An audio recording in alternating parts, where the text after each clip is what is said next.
Hello and welcome to Super Rugby Round 1 review, brought to you by DrivingMaul. Hi, I'm Paul, the guy behind DrivingMaul, a podcast, a YouTube channel, a Twitter account, and obviously a webpage as well. Please, if you're on YouTube, don't forget, click down below, go and subscribe. If you're listening to this on the podcast, obviously subscribe through your favorite podcasting app. Now, tonight I have an expert with me who follows pretty much every game and has to type up about them, and so knows his players inside out. Hi, Ryan. How are you doing, sir? Yeah, not too bad. Good to have Super Rugby back. So looking forward to it. It's been a while, but you've obviously been the sportsman you are. You've been out on the pitches, playing a bit of touch, I believe. Yeah, it's a good way to keep me active and pass over the summer with a bit of oval ball. So.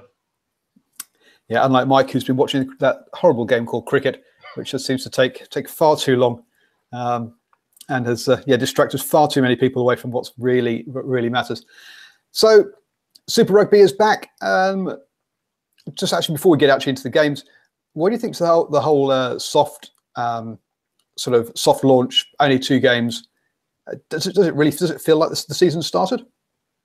Yeah, it's an interesting one. I think the diehard fans probably were aware of things, but if you're a casual fan in New Zealand or Australia, I can understand a lot of people probably didn't even realise it was happening.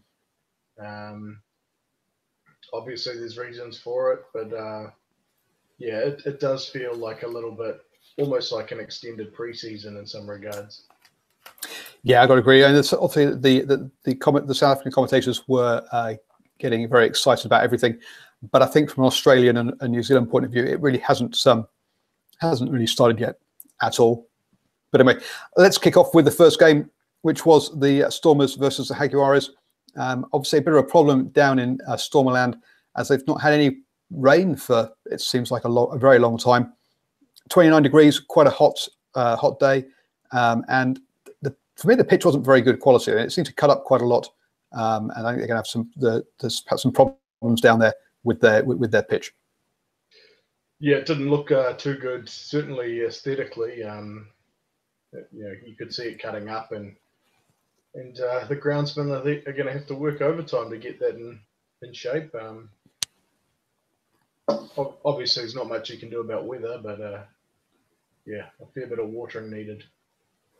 There is, and I'm not sure they're allowed to either, because with their host pipe ban. But I do believe that I think it's the next 3 games are away in Australia and New Zealand, so there is time for the pitch to recover, thankfully. So the Pumas had 14. The Jaguares had 14 Pumas in their starting lineup. Similarly, the Stormers, even with injuries, had 7 Springboks. So there was no lack of international quality on show today.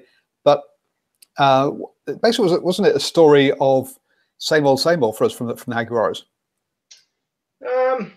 Yes and no. I think there was certain elements of their game which I thought were much improved. I thought at set piece time, they've copped a lot of flack over past seasons. Maybe not so much the Jaguares, but the Pumas have, and they are almost one and the same these days. But I thought, new coach in Ledesma, they looked to have stepped up at scrum time, and against this Stormers pack with 2 Springbok props, that was pretty encouraging. But they just didn't finish the chances they created, and I think that was probably the difference in the end. And it was definitely a difference in attitude as well. I mean, early on, the Jaguares had some good pressure, and they took the easy penalty from that seatbelt tackle, which is obviously going to be a trend we're going to see this season. But whereas the Stormers were kicking to the corner a lot, do you think that was thinking about perhaps the try bonus point a bit too early? It looked to me like they'd come out with a strategy or a game plan to try and move the ball and play up tempo and run the Jaguares around and try and chase tries. And it backfired on them in that first half. But what was interesting was they got the man sent to the bin, and then with a penalty inside the 22 against 14, they took the 3 points. It looked like they had sort of mixed messages, or maybe they didn't quite back their strategy as much as they should have. Yeah, no, I thought that was a very strange one. Is that you had them, as you say, kicking to the corner, playing at pace, and then all of a sudden they get a player sent to the bin, coming at the wrong side, and they immediately kick to the corner. And before that, obviously, we had the opening try, which came after about 10 minutes of pressure. In the first 10 minutes were the Jaguares, the next 10 minutes were the Stormers, and Delende, lovely cut back and in for the try.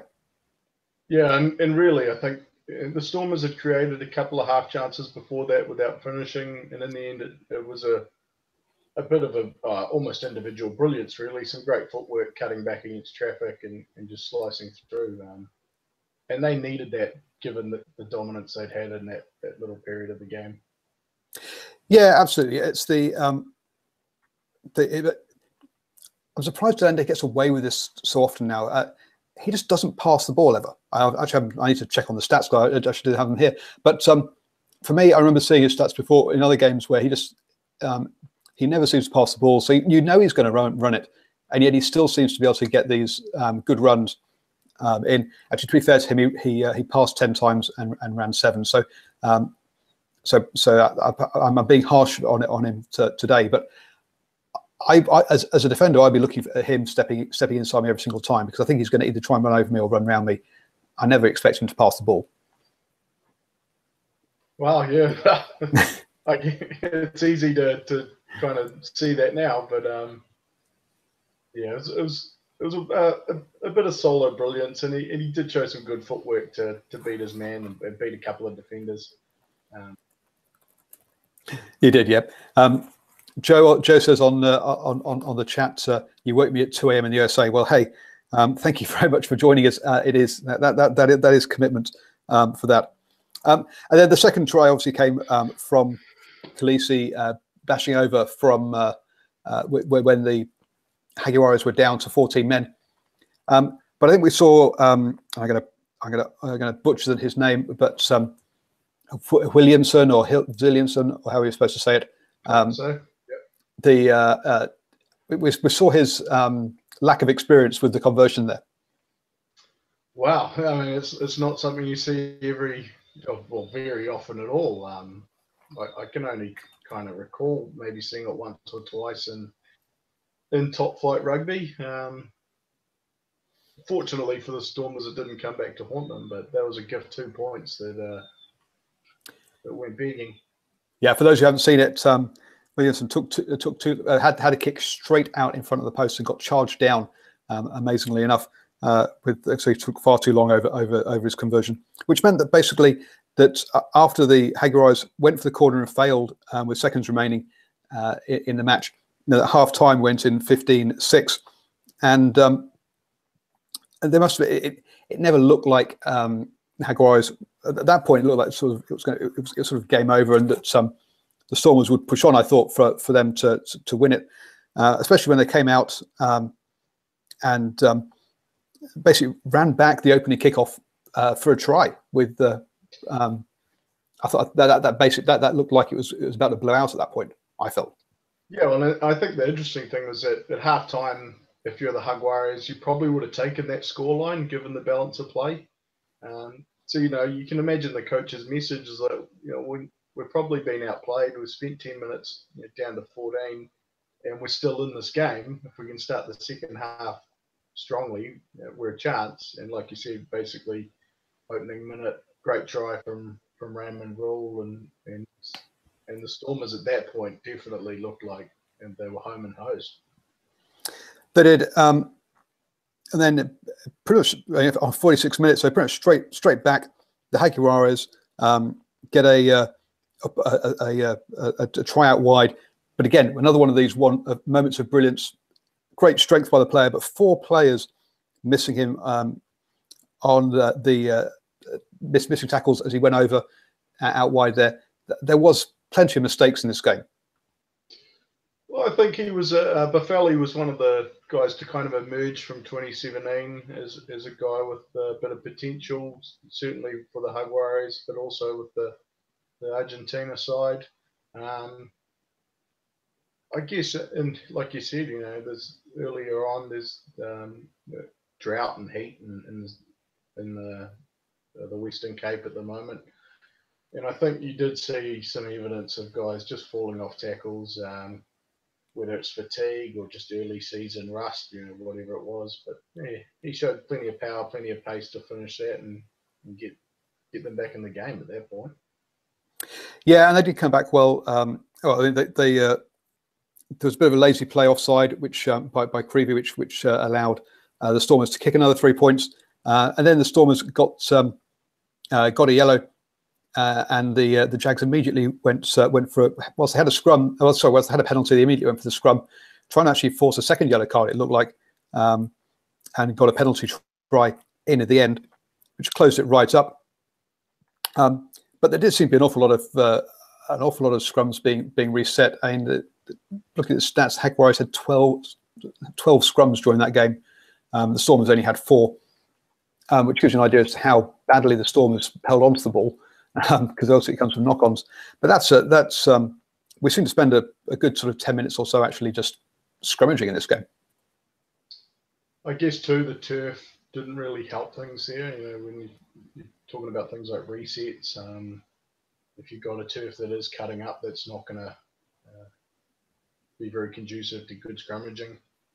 But yeah, it was a game that at times looked like it could have been a high-scoring thriller if teams had finished their chances, half chances, half breaks, but often pushing that pass and looking for the offload led to those handling errors, and it just made it really scrappy at times. And yeah, week one, that's going to happen. Yeah, no, I must say I've got plenty of handling errors in 2H was one of my notes there. Yeah, the second half did definitely break down at times, and a tackle off the ball allowed the Stormers to pull away and get that 28-20 in the end. I think we also saw some naivety as well from their young scrum half who came on, kicked the ball out, nothing on it in it, gets banged a little bit, and then goes and grabs the Jaguares player. I thought he was actually quite lucky not to, who was trying to take a quick line out. I thought he was very lucky not to get yellow carded at that point. Yeah, well, it looked, when Jaco Piper saw the incident live, it looked like that's what the outcome was going to be. And even if it wasn't a yellow card, I think it was lucky that the Stormers got the original penalty, because retaliation normally sees the penalty reversed. I think it would have been justifiable to be a Jaguares penalty and giving them one last crack at trying to snatch it, but the Stormers were fortunate to get the decision and cruelly really kicked the goal to deny the bonus point. And I think I was supposed to talk about one a bit earlier than that, but yeah, it was there was definitely plenty of that going on. To be fair to Williamson, who is he did manage to keep his head cool, whereas a lot of players did seem to be losing it towards the end there. And you also saw the Jaguares lose it a bit when they got the yellow card in the first half as well. They clearly got upset with the referee and lost their heads for a while there. Discipline for both these sides is going to be crucial, because the penalty count didn't go against Jaguares as bad as you think. It was 13-15, which is just way too many for both sides in that. They both lost their heads. Yeah, and it's going to be interesting this year for the Jaguares with a new captain. Especially with Creevy still on the side. So how does Matera put his influence on the side and try and get that discipline when you still got Creevy doing Creevy things? Yeah, now you mention it, there were times when I thought, actually, what are you talking about? Creevy was captain. He was talking to the ref and making captain decisions. Yeah, so clearly it's not. He's not stepped down as cleanly as you'd like for him to have done. A couple of stats I'm just going to pull out of this was particularly around the Argentinian tackling. They missed 38 tackles out of 72. And when you've had 62% of the possession, 60% of the territory throughout the game, that just kills you off, because they really could have won this if they'd been tackling properly. Yeah, and I think Matera actually mentioned that in his post-match speech. Is just, individual tackle errors can really hurt you, and a lot of them were, just missed tackles by individuals one-on-one, rather than sort of system lapses, which are entirely different. But yeah, I guess the interesting thing was that the Stormers, came out to try and play at pace and probably run the Jaguares off the park. Yet at the end of the game, I would have said, if they played another 10, 15 minutes, it was the Jaguares finishing stronger. Yep, very true. And when we contrast this to the next game, the Stormers racked up 560 meters with the ball in hand, the Jaguares 440. There's plenty of running in this game, as you say. The defense, sort of we've talked about, was a bit poor. We had some good turnouts from the on the Stormers side. On the other hand, Williamson added 11 tackles, didn't miss any, which is impressive. It's fly half. Carr at number 8 got through 14 tackles, and again didn't miss any either. So some big performances defensively from the Stormers. And one player I'm going to call out, Lavanini, only gave up 1 penalty, and that's a vast improvement on last season. Well, yeah, absolutely right. And I think it doesn't seem to matter which sort of locking pair they go with out of Lavanini and Alemano and Petty.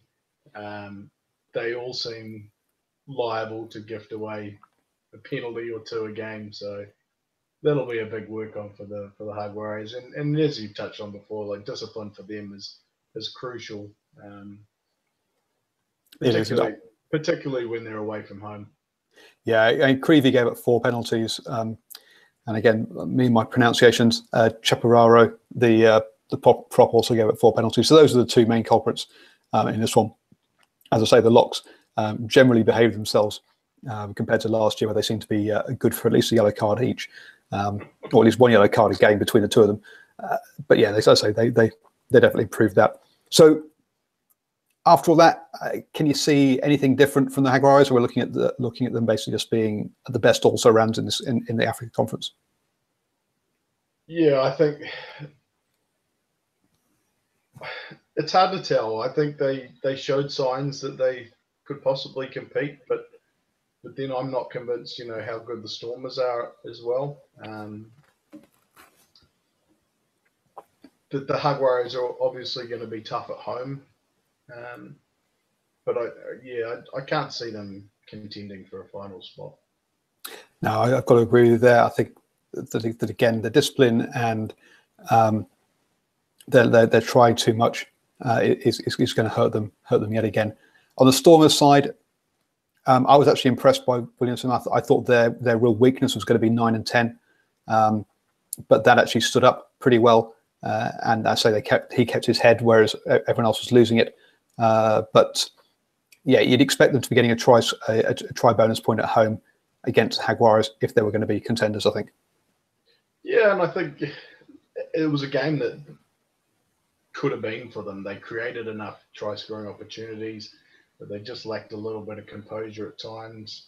There was a great example in the first half where they had a penalty advantage inside the 22, and I can't remember who it was, but one of them put in a needless kick over the top that just gifted away possession. They went back to the penalty, obviously, but gifted away the advantage. And stuff like that is I think that's the difference between the Kiwi sides and some of these other sides, is that they'll take those opportunities and look for the tries, and look to use those long penalty advantages rather than going for the miracle play as soon as you've got it.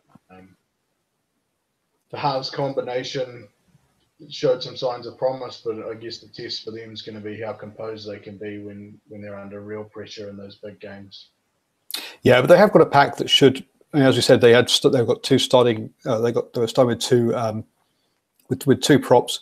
They've got Etzebeth and people to come back. So they've got a pack that should provide front football for those halfbacks. They shouldn't be going backwards on too many occasions, I wouldn't have thought. That's true, and I think Khaleesi and Carr really showed their class in this game, and their standout loosies. Cobus Visa, I thought, impressed at times as well. So yeah, the packs what will keep them in it, and then, but yeah, the test's going to be how the halves go in those big games particularly against the New Zealand sides.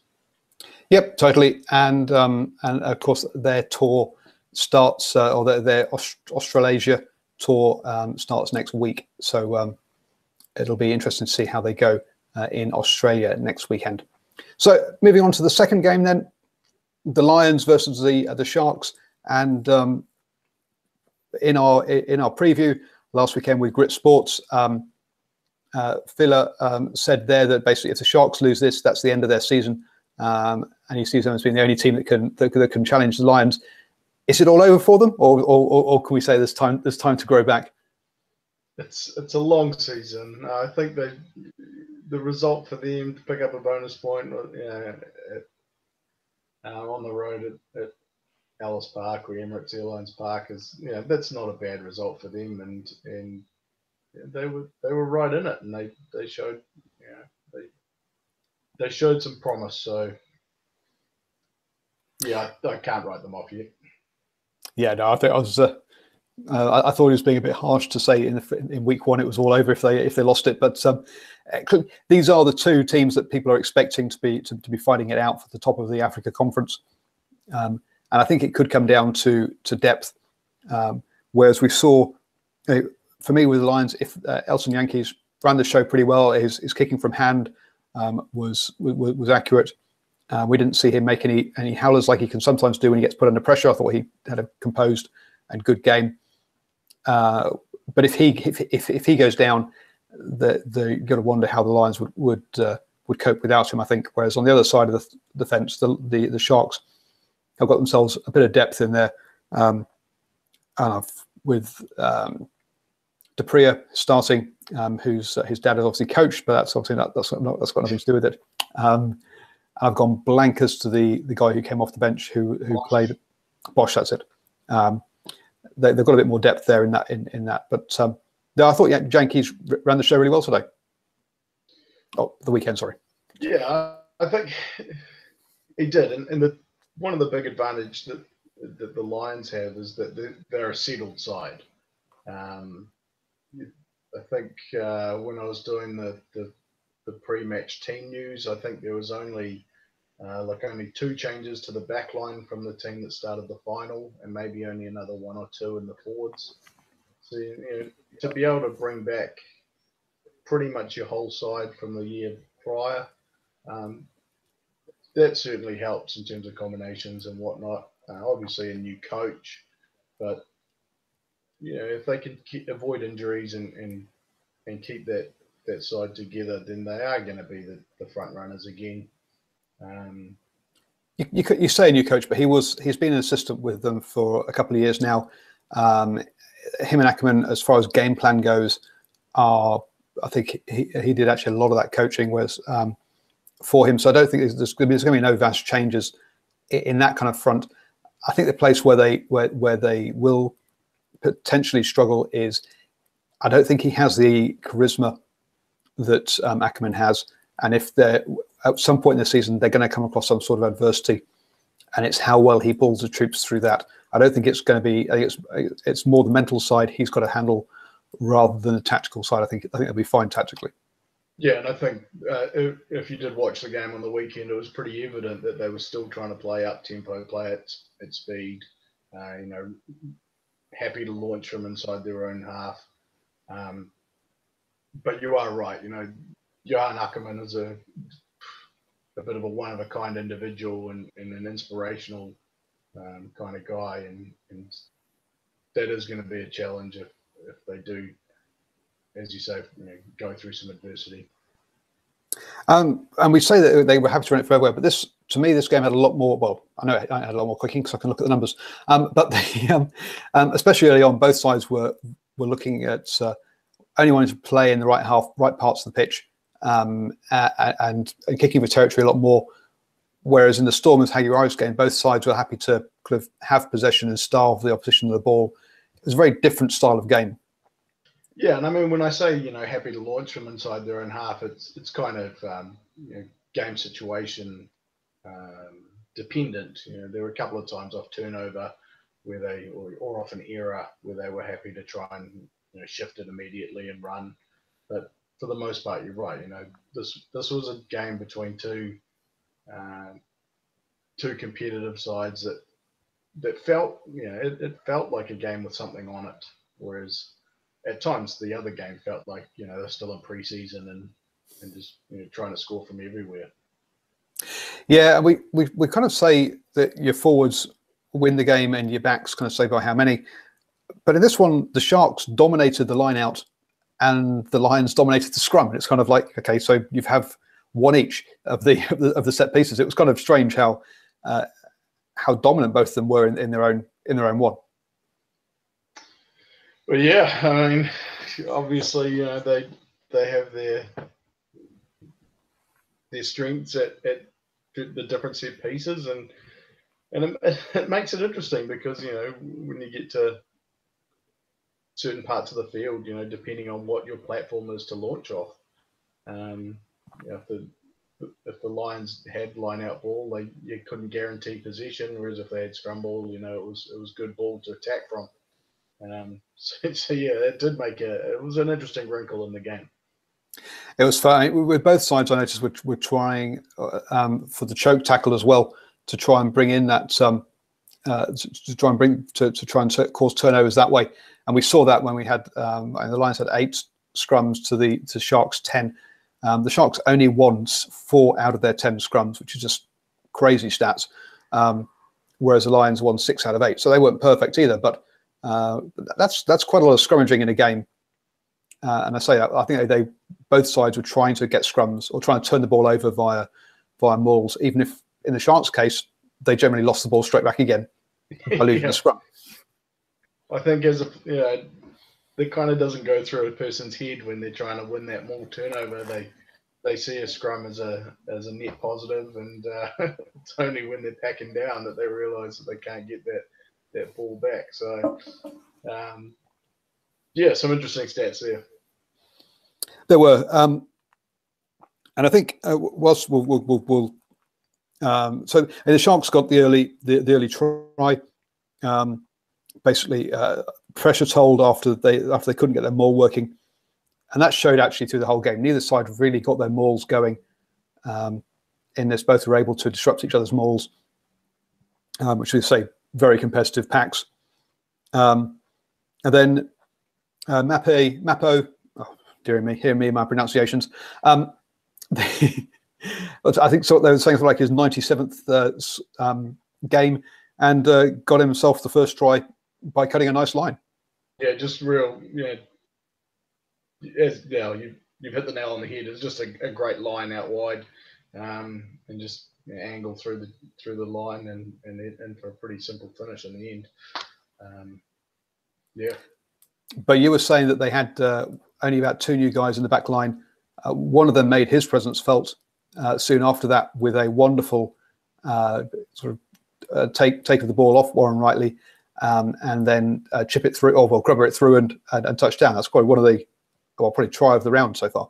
Yeah, well, I saw something on Twitter this week that sort of said, what was the try of the round, and there were a few, I guess, contenders.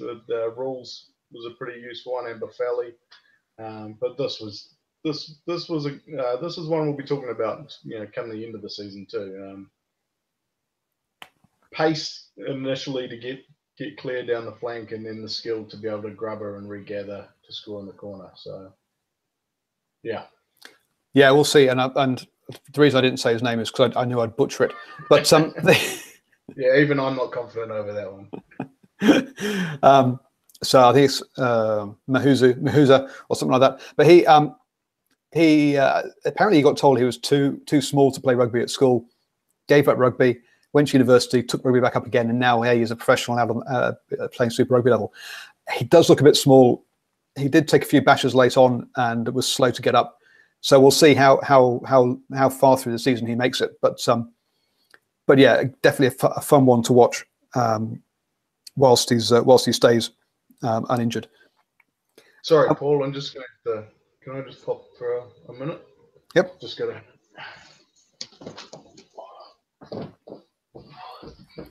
Whilst Ryan takes a quick break. Again, we talk about the attack, we talk about playing from anywhere, we talk about the kicking, but one of the big things in this game for the Lions was their defence, and they definitely held out the Sharks at the end of that first half, and that was crucially important because it meant they went in at half time, 14-7 up, which obviously they could easily have gone in evens at that point. And the tackling, they made 60 out of 74, or an 81%, which is a decent tackling rate, not a great tackling rate, but it's a decent one, and that definitely was part of what won this game. And we're going to take a break there and wait for Ryan to come back.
Sorry about that.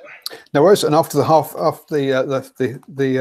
break during the game, well, starting in the second half, also we saw that big defensive effort from the Lions just before halftime, but then the Sharks came out in the second half. Some lovely offloading, and I think they did a lot more, attempted a lot more offloads than the Lions did to get their second try and to bring things within 2 points. Yeah, well, I guess you touched on earlier about the tactic to try and tie the ball up and win more turnovers. And I think one way you can try and counter that is just to try and keep the arms free and keep the ball alive. And the Sharks looked like they had a little bit of a different strategy from years of old, where they were happy to kind of keep the ball moving and keep the ball alive and almost fight fire with fire. Whereas I think in seasons gone by, they've been happy to sort of grind out games and be a little bit more conservative. Yeah, but I felt there was an element of them trying the same thing over and over again, sort of going wide and trying the offloading game, whereas we saw from the Lions a much more variety of they would go down the blind side. We Elton Yankee tried to chip over the top. It didn't come off, but it was something different. He tried the crossfield kick. Again, it was defended well, but it kept the defence having to guess the whole time as to what he was going to do, because he did try a lot of different things, even if they didn't always come off. I think the makeup of the Lions side kind of allows them to do that, whereas they've got sort of weapons all over the park and can kind of vary it up a bit more. The Sharks, I think, are a little bit more maybe traditionally sort of constructed as a team. I don't think their midfield provides quite the same attacking threat. They're good ball carriers, but they're not the kind of guys that are going to sort of spark stuff out of nothing. So, yeah, I can certainly see your point there, and I'd agree with that. And then Lamapi, so Lamapi had another, finished off a great break after Coetzee had a wonderful break and then managed to finish off that move. And at that point, it looked like to me, Lions were going to pull away at that point and take control of the game. Yeah, I thought Coetzee was probably one of the Lions' best. He kind of sparked a few breaks throughout the game, and he was one of those ones who is happy to to launch a counter when he spotted it was on. There was another well worked try and well finished by Mapu. I think you're right. The Lions at that point, it did look like they were in control of things, and I think it's credit that the Sharks stayed in the game until the end. They did, and whilst if you add up all the missed kicks, it ends up being I think they both left about 7 points out there. But we had a lovely long ball that the Sharks put down in the corner after a much improved scrum. They changed up, they brought on the Beast and someone else from memory. That meant that their scrum wasn't totally disintegrating as it had been before, which gave them the platform, and they got us try out wide, which made it 21-19.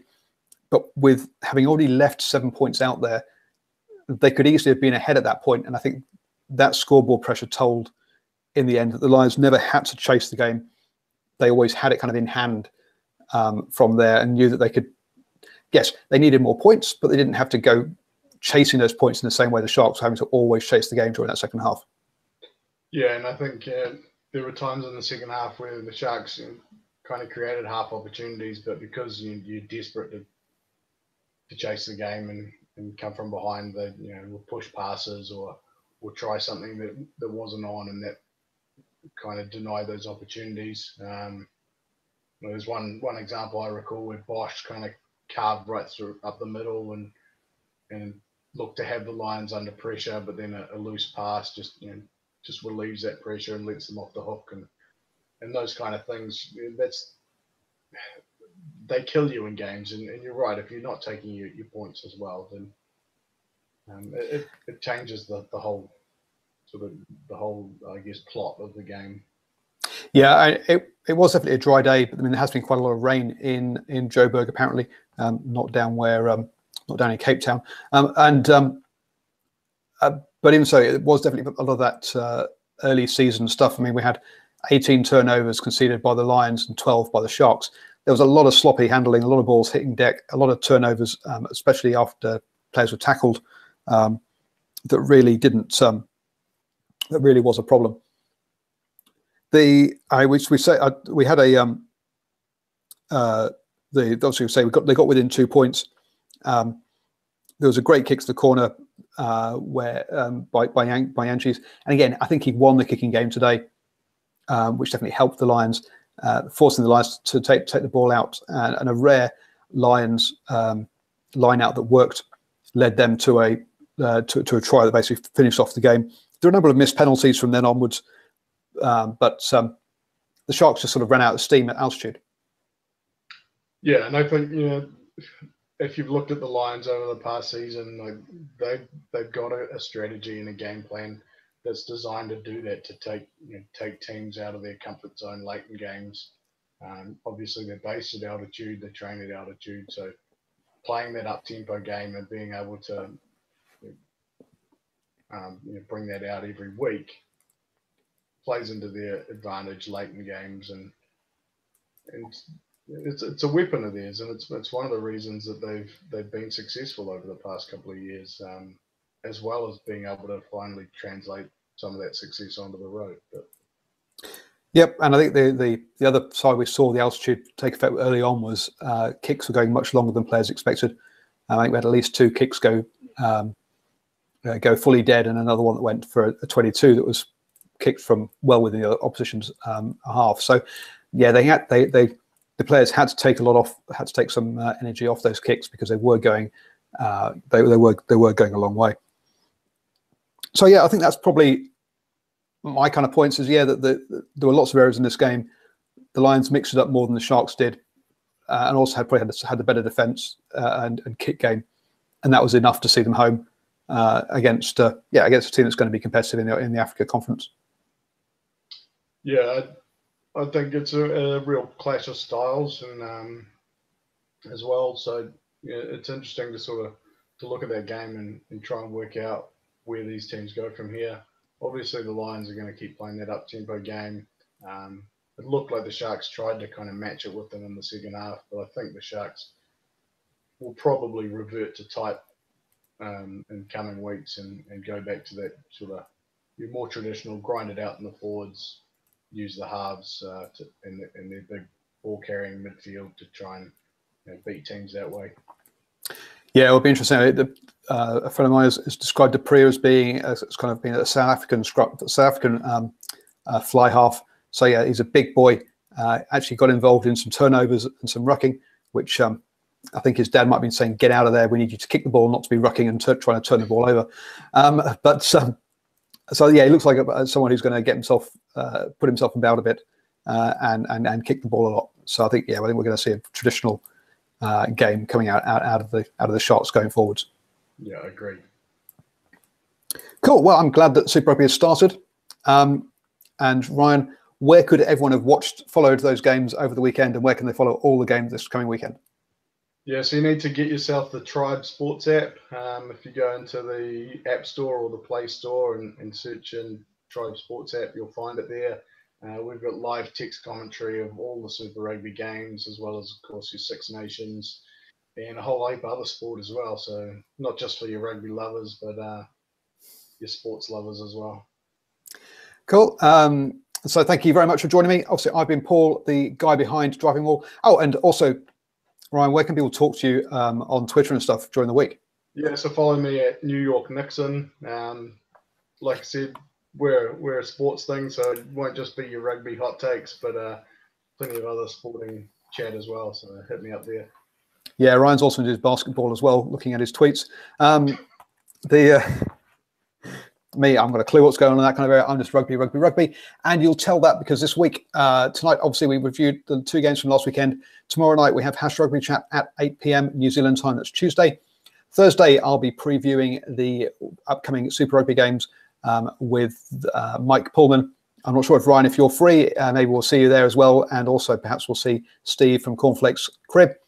And then this weekend, I'm going to be doing live post-game reaction to the Highlanders versus the Blues, the Crusaders versus the Chiefs, as well as France, Italy, and Scotland, England as well. So lots of live shows coming up for you on YouTube. So don't forget, click down below on subscribe. If you listen to this podcast, don't miss any of those shows by making sure you subscribe through your favorite podcasting app as well.